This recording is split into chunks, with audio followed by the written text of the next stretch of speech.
Rabu siang, terdakwa Indra Wirawan dituntut hukuman 4 tahun penjara dan denda 100 juta rupiah, subsidiar 3 bulan kurungan dalam kasus penjualan vaksin COVID-19 secara ilegal dalam persidangan yang digelar di Pengadilan Negeri Medan.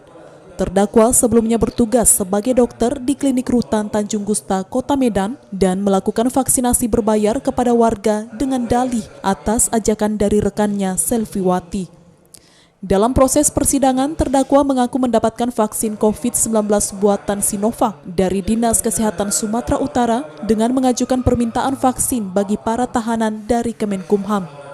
Dalam tuntutan jaksa, terdakwa dinyatakan terbukti menerima sejumlah uang hasil dari penjualan vaksin yang melanggar pasal 5 ayat 2 Undang-Undang Nomor 31 Tahun 1999,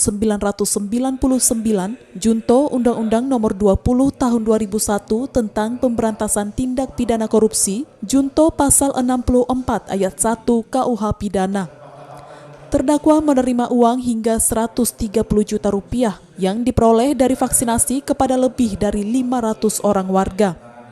Jaksa penuntut umum Hendrik Sipahutar menyatakan, dalam kasus penjualan vaksin secara ilegal ini, terdakwa tidak dikenakan Undang-Undang Karantina Kesehatan, namun hanya menggunakan tindak pidana khusus, yakni terkait suap. Dalam kasus ini juga tidak ditemukan kerugian negara. Pasal yang terbukti adalah pasal 5 ayat 2 Undang-Undang Korupsi. Itu dakwaan ketiga. Kita tuntut tadi dengan pidana penjara selama 4 tahun, denda 100 juta, subsidiar 3 bulan. Ya itu sudah kita jadi pertimbangkan juga. Itu salah satu alasan yang kami lakukan. Karena ini menyangkut penerimaan uang aja. Artinya seorang pegawai negeri yang tidak boleh menerima uang.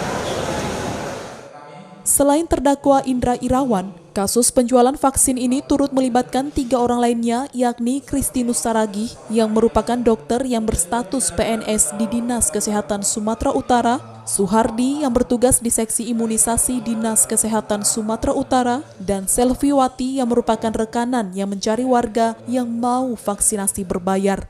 Dari Medan, Ahmad Ridwan Nasution, iNews melaporkan.